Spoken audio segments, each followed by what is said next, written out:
Kung titignan mo yung pupuntahan, di ba parang malayo? Pero pag lilingunin mo yung pinanggagalingan, malayo ka na. Hindi mo malalaman kung hindi ka susubok. Ang buhay ay isang malaking sugal. Kung lagi kang takot sumugal sa isang bagay dahil takot kang mawalan, mauubos lang kung anong meron ka. Kung hindi ka mawawalan, hindi ka rin magkakaroon. Kung ano man ang mga desisyon mo ngayon, yun ang magiging buhay mo bukas. Lakasan mo lang yung loob mo. Dahil ang mundong to, aapakan lang ang mga mahihina. Ibangon mo palagi ang sarili mo. Balang araw, magugulat ka na lang na ang layo na pala ng narating mo.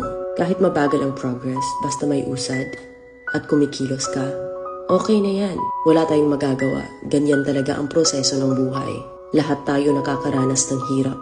Hindi natin alam kung hanggang kailan tayo dito sa mundo. Kaya mas piliin mo maging mabuting tao. Ang pinakayaman na maituturing natin sa sarili ay ang ating mga pangarap. Kapag handa kang abutin yung mga pangarap mo, hinding-hindi ka maghihirap. Kung lagi kang may pinagdaanan sa buhay or pagsubok, pruweba lang yan na isa kang magiting na sundalo. Sa mga pagsubok, diyan ka aangat, diyan ka babaguhin. Yung tatag mo kung paano ka mag-ayos ng problema. Hindi ka magtatagal sa mundo. Lubos-lubusin mo na. Gawin mo yung mga bagay na handang iangat ang sarili mo. Huwag mong isipin yung mga sinasabi ng iba at huwag na huwag kang panghihinaan ng loob dahil lahat ng tao ay may iba't ibang desisyon at iba't ibang sitwasyon.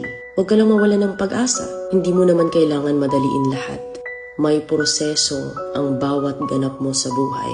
Alam mo kung ano yung nakakapagod? Ang palaging patunayan ang sarili mo sa ibang tao. Sa mundong to, piliin mo ang hindi magarbo. Keep it low-key ka lang. Simple.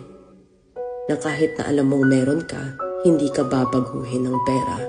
Kasi lahat ng yan ay isang pansamantala lang. Pagpatuloy mo lang. Kung may pangarap ka, makakarating ka.